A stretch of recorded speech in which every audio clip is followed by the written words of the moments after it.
Morning students, आज हम लोग क्लास 6 की एसएसटी का चैप्टर नंबर 3 पढ़ रहे हैं जो ज्योग्राफी से लिया गया है।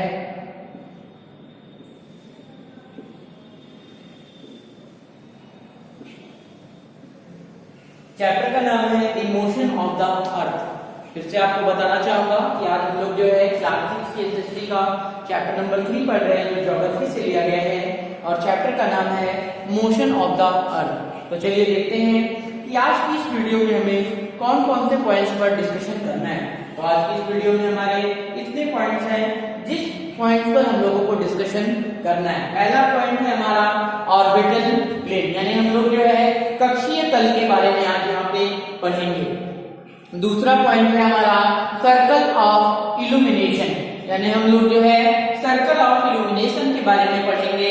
फिर हम लोग जो है सनराइज और सनसेट के बारे में पढ़ेंगे। इसके बाद हम लोग जो है रेवोल्यूशन के बारे में पढ़ेंगे और ऑकरेंस ऑफ सीजन्स के बारे में पढ़ेंगे। इसके अलावा आगे हम लोग जो है सोलेस्टिस और इक्विनॉक्सेस के बारे में भी पढ़ेंगे। फिर हम लोग जो है समर सोलेस्टिस, विंटर सोलेस्टिस और इक्विनॉक्स के बारे में पढ़ेंगे। तो चलिए सबसे पहले हम लोग जो है वो ऑर्बिटल प्लेन के बारे में पढ़ते हैं। तो देखेंगे कि जितने भी प्लैनेट्स हैं, यानी जितने भी ग्रह हैं, जितने भी उपग्रह हैं, यानी कि जितने आपके धूमकेतु हैं, कॉमेट्स हैं, एस्ट्रॉइड्स हैं, मेट्रॉइड्स हैं, या जितने भी सेलेस्टियल बॉडीज इस सोलर सिस्टम में पाए जाते हैं, वो सभी जो है वो सूर्य का चक्कर लगाते हैं। और देखेंगे तो जिस लाइन में वो चक्कर लगाते हैं वो बिल्कुल फ्लैट डिस्क के समान होती है। इसे हम जो है ऑर्बिटल प्लेन का नाम देते हैं। और अगर इसकी बात करें तो सूर्य बिल्कुल इसके मध्य में होता है और जो प्लैनेट्स होते हैं वो ऑर्बिटल प्लेन का एक शेयर कर, यानी कि एक प्लेस, कॉमन प्लेस को शेयर करते हैं ताकि वो एक दूसरे से ना टकराएं। या कहा जा सकता है जैसे मान लीजिए ये है और यहाँ सूर्य है, तो ये सारे ग्रह जो है एक ऐसे जो है दूरी पर चक्कर लगाते रहते हैं, एक दूसरे की कक्षा में नहीं जाते हैं। अगर एक दूसरे की कक्षा में जाए तो किसी भी प्रकार से यहाँ पर कोलाइड हो सकता है। आगे हम बात करेंगे सर्कल ऑफ इल्यूमिनेशन की। अगर हम सर्कल ऑफ इल्यूमिनेशन की बात करें तो ये एक काल्पनिक रेखा है और इस रेखा की बात करें तो इस रेखा में एक तरफ डार्कनेस यानी एक तरफ अंधेरा दिखाई पड़ता है तो दूसरी तरफ उजाला दिखाई पड़ता है। अगर दूसरे शब्दों में यूं कहें तो एक तरफ पृथ्वी का डार्क पोर्शन होता है, जहाँ सूर्य की रोशनी पड़ती है वहाँ उजाला होता है, और जहाँ सूर्य की रोशनी नहीं पड़ती है वहां पर अंधेरा दिखाई पड़ता है। साथ ही साथ अगर हम पृथ्वी के अक्ष की बात करें, उसके एक्सिस की बात करें, तो पृथ्वी अपने अक्ष से झुकी हुई है। मैं आपको बार बार बताता हूँ कि पृथ्वी अपने धुरी से 23.5 अंश जो है वो झुकी हुई है। तो इस प्रकार से आज आपने जो है सर्कल ऑफ इल्यूमिनेशन के बारे में पढ़ा। अब हम लोग जो है सूर्य अस्त और सूर्य उदय के बारे में या सूर्योदय या सूर्यास्त के बारे में पढ़ेंगे, यानी सनराइज और सनसेट के बारे में पढ़ेंगे। अगर सूर्य की बात करें तो सूर्य जो है एक फिक्स स्टार होता है। अगर हम देखें तो टेक्निकली उसका उदय नहीं होता है, यानी कि जो सनराइज होता है वो मॉर्निंग के समय होता है और उस समय जो सूर्य है वो दिखाई पड़ता है। इसके अलावा आपको पता है कि जो पृथ्वी है वो लगातार चक्कर काटती रहती है और जिस तरफ सूर्य की रोशनी पड़ती है उस समय उजाला होता है, और जहाँ सूर्य की रोशनी नहीं पड़ती है उस समय में अंधेरा रहता है। यानी जो पृथ्वी है चक्कर काट रही है, सूर्य की रोशनी जहाँ पड़ रही है उस क्षेत्र में उजाला होता है, तो दूसरे तरफ जो है वो अंधेरा होता है। और आपको पता है कि पृथ्वी जो है वेस्ट टू ईस्ट जो है वो रोटेशन करती है। इसके अलावा अगर हम देखें तो सनसेट का समय जो है वो इवनिंग का समय होता है, शाम का समय होता है, और इस समय जो सूर्य होता है वो जो है धीरे धीरे जो है वो डिसअपीयर हो जाता है। इसके अलावा अगर हम देखें तो कभी कभी ऐसे क्षेत्र आपको एक्सपीरियंस होते हैं जहाँ पर डार्कनेस होता है, वो रोटेशन के कारण होता है, यानी जिस तरफ सूर्य की रोशनी पड़ती है उस कुछ तरफ उजाला दिखाई पड़ता है और दूसरी तरफ जो है वो अंधेरा दिखता है। तो इसको हमने जो है सूर्य सनराइज और सनसेट के बारे में पढ़ा। अब हम देखेंगे कि किस प्रकार से रेवोल्यूशन के कारण जो है मौसमों का परिवर्तन होता है, ऋतु का परिवर्तन होता है। तो आपको पता है कि 4 ऋतुएं होती हैं, spring season, summer season, autumn season और विंटर सीजन। तो यहाँ पर 2 फैक्टर होते हैं और उनका परिणाम ये होता है कि कहीं ना कहीं जो है सीजन्स का ऑकरेंस यहाँ पर दिखाई पड़ता है।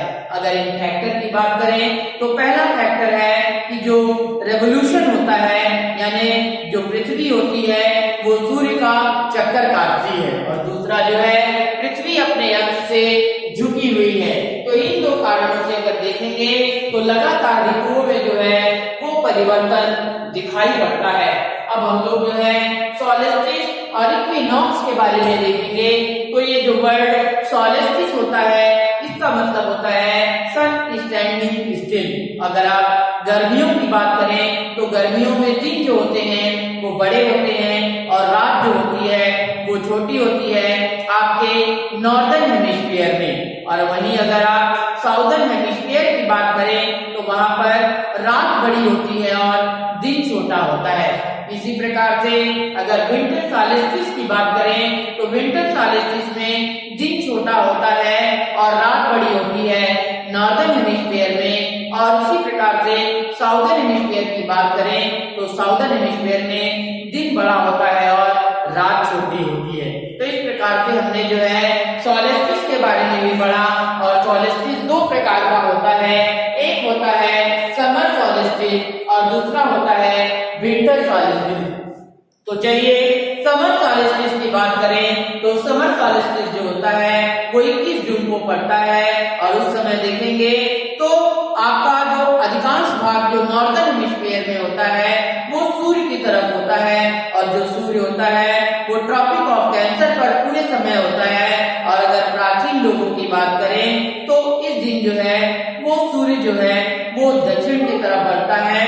और अगर हम नॉर्दर्न हेमिस्फीयर की बात करें तो वहां पर डायरेक्ट सनलाइट पड़ती है, वहां गर्मियों का मौसम होता है। इस प्रकार से कह सकते हैं कि यहाँ पर 6 महीने तक का दिन होता है। और साउदर्न हेमिस्फीयर में देखेंगे तो जहाँ पर कम रोशनी पड़ती है वहां ठंडा मौसम होता है। और ये देखेंगे तो 21 जून जो होता है यहाँ पर दिन सबसे बड़ा होता है और रात जो होती है वो सबसे छोटी होती है।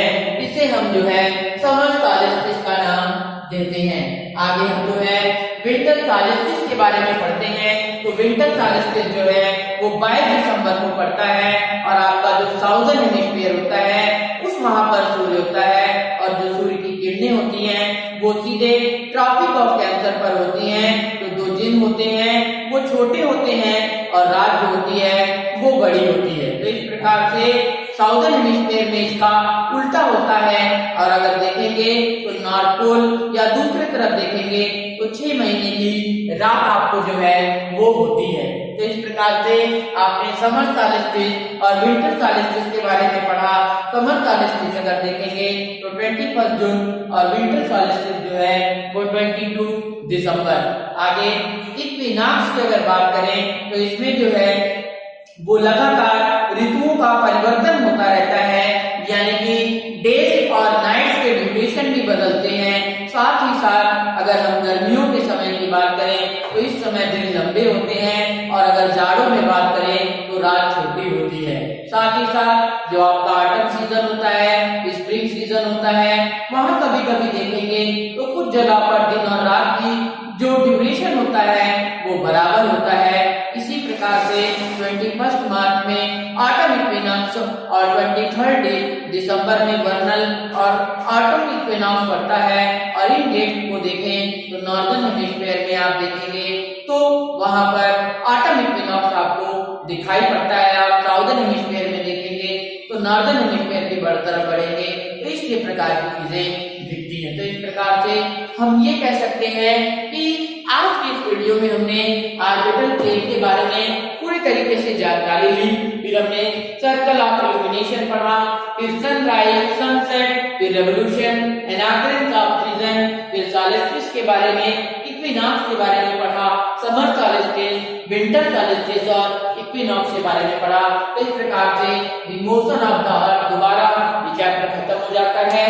किसी भी प्रकार की आपको अगर समस्या आती है तो कमेंट के माध्यम से जरूर पूछेंगे। धन्यवाद।